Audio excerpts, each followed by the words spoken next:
Welcome all to our first video lecture on enzymology.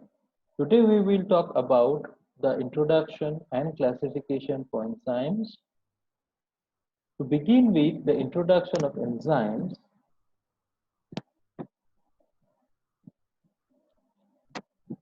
so what are the enzymes?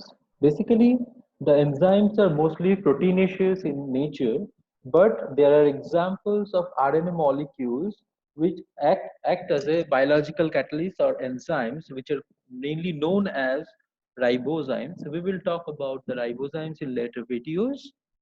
Another feature for enzymes are they are required in a chemical reaction at a very low concentration.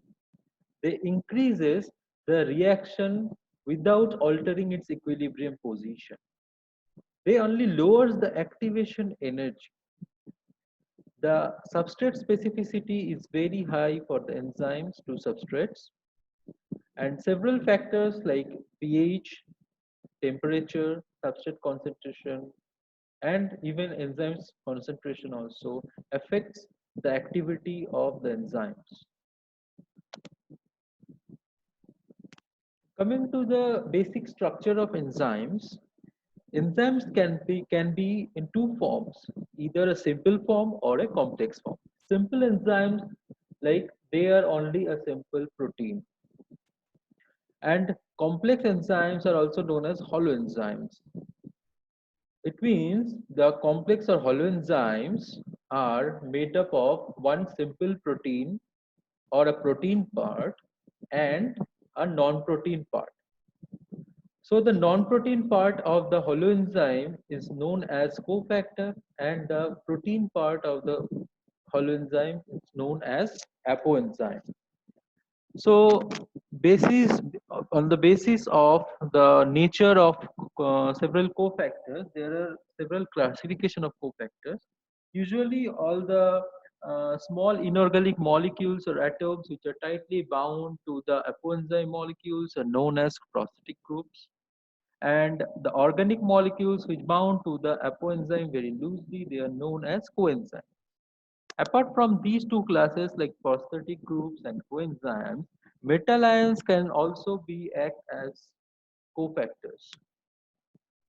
So depending on the binding or requirement of metal ions to the enzymes, they are classified into two categories. One is metal activated enzymes, where the metal ions binds too weakly during the catalysis with the enzyme active site or the enzyme.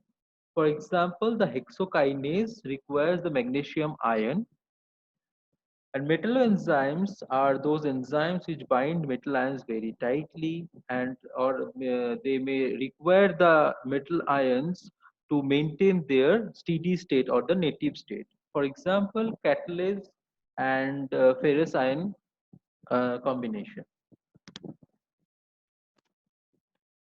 So to discuss about the naming of the of enzymes, earlier the enzymes are classified in two different ways. They are known as their common names or the trivial names. Common names are basically given uh, using the suffix "ase" to their substrate names. Like if enzyme catalyzes the hydrolysis of the cellulose, the enzyme is known as cellulases. So this common name doesn't give the chemical nature or the chemistry of the chemical reaction. Trivial names like pepsine, catalase, trypsin, these trivial names doesn't give you any information about their substrate or the product of the chemical reaction or the biochemistry or chemistry of the chemical reaction.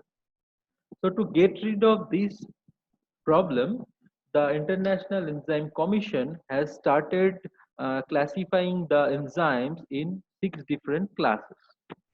So the basis of these EC namings were based on the chemical reaction they catalyzes. So earlier they have classified the enzymes in six major classes, which is mentioned here. So in these six major classes, one kind of enzyme are known as translocases, which are involved in translocation of several ions or molecules across the membrane. So those translocases are no match in these six major classes.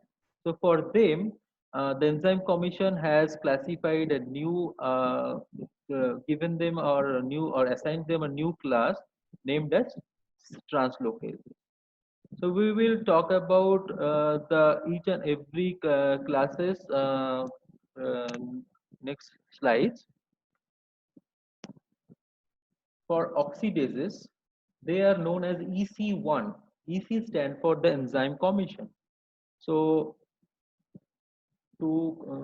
it's better to keep in mind that during writing the enzyme class names, you should be follow the order of the enzyme. You cannot write oxidoreductases like EC1 and just after you skip EC2, you are writing EC3 or so. So to start with the EC1 category, which is oxidoreductases. So these enzyme mainly catalyzes the oxidation reaction.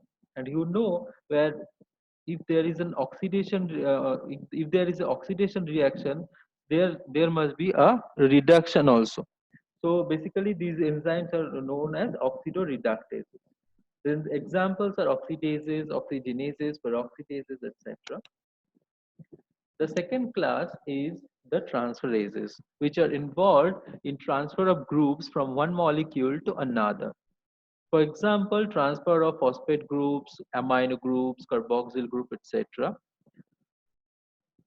So, for example of transferases are transaminases, kinases, phosphorylases. The third class in EC nomenclature is EC3 hydrolases. So they cleave chemical bonds in presence of water molecule. For example, phosphodiesterases, peptidases, etc. The fourth class are the lyases. So these enzymes are involved in breaking different bonds or joining linking different new bonds or new ring or new double bonds. The examples in this class are aldolases, synthases, dehydrases, etc. Fifth class is isomerases.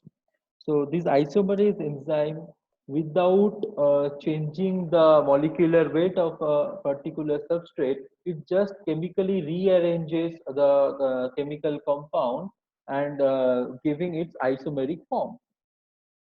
So the example are epimerases, mutases, racemases.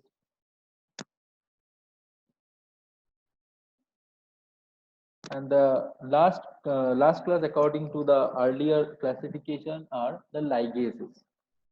So ligases are known to form the new bonds using the external energy supplied from ATP or GTP molecules. So basically, these ligases are known as synthetases also because they used to synthesize new molecules.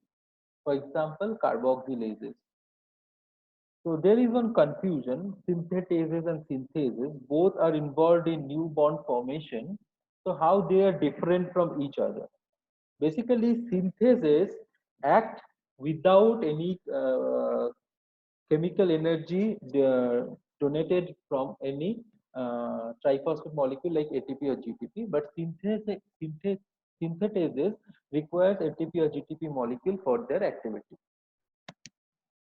So that is how synthesis and synthetases are different from each other. And synthases are classified under EC6, that is the ligases, and synthases are classified in lyases, that is EC class 4. And the new class EC7 translocases, which are involved in the translocation of the ions or molecule across the membrane or the separation of those molecules within membrane. Now coming to the EC naming or EC nomenclature. So enzyme commission gave every enzyme a 4-digit name. For example, here you can see the name. Here you can see the name 3.4.21.4. So what this signifies or what these numbers denote. The EC stand for enzyme commission, I told you earlier. So after that, the first digit, that is here, this is 3. The first digit describes the class of enzyme, and the second digit is the subclass of that enzyme. The third digit denotes the subclass of the enzyme, and the fourth digit denotes or describes the at what number that this enzyme has been added to the, or has been added to the enzyme list. So for your reference, I have mentioned few more enzymes and its EC names. Just you can just practice that how much information you can get from the EC names. After that, there are two proposed model for enzymes activity. One is proposed by Dr. Fisher, which is a lock and key model. So this is an older model. So this model proposes that the substrate and enzyme has a high degree of complementarity. So the substrates structures are very much, it should be fit according to the active site of the enzyme. But this model doesn't work for all the enzymes. Another model is proposed by Dr. Koshland. So he proposed that the enzymes are not, all the enzymes are not rigid in structure.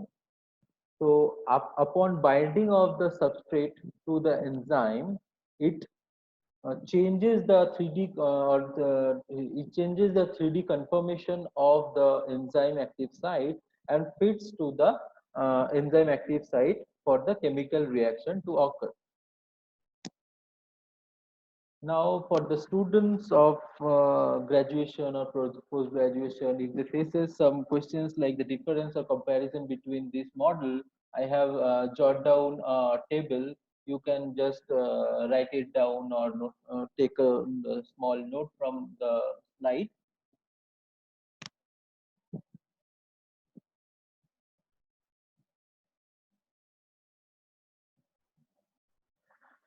After that, I will come to the different strategies taken by the enzymes for the catalysis of chemical reactions.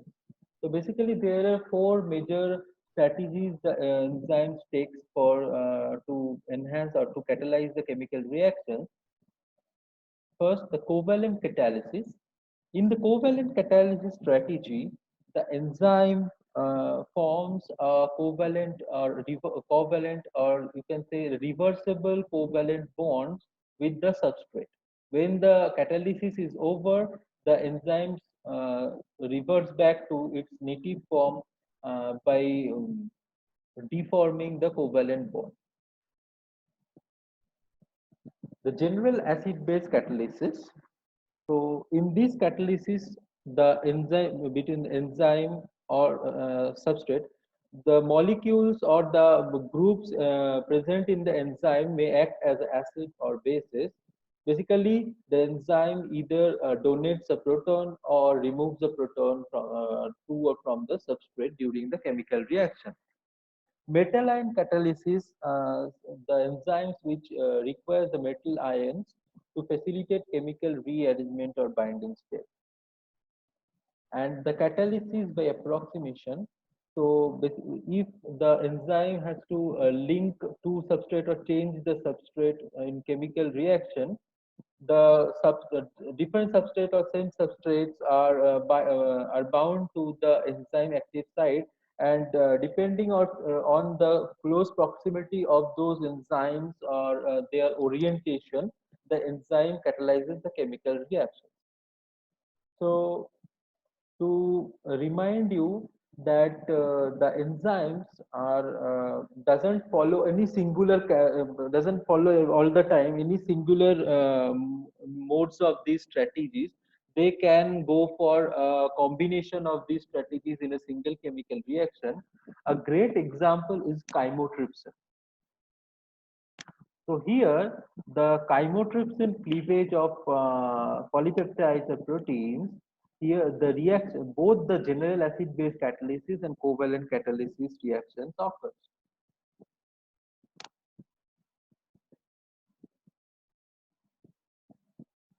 Now, this is the end of today's talk.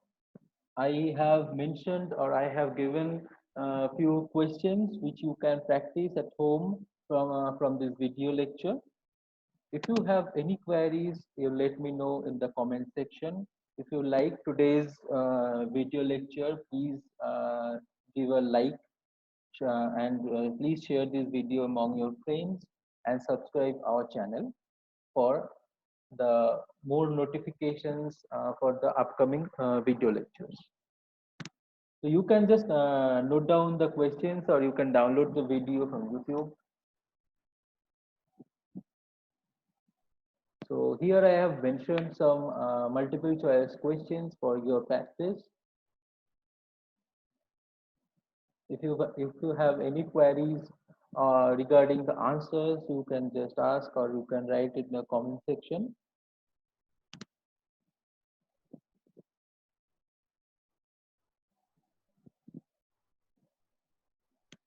Here I have mentioned some important questions which will be helpful for your exam preparation based on the today's video lectures.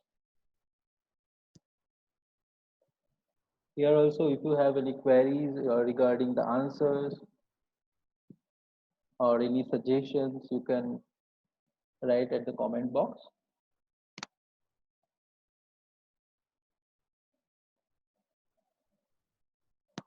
So I will come with our next video lectures on enzymology.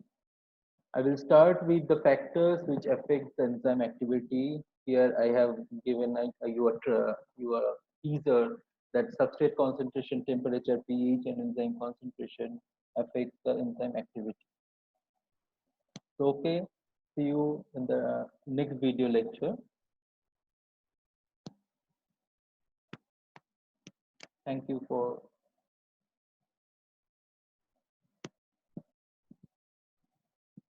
watching.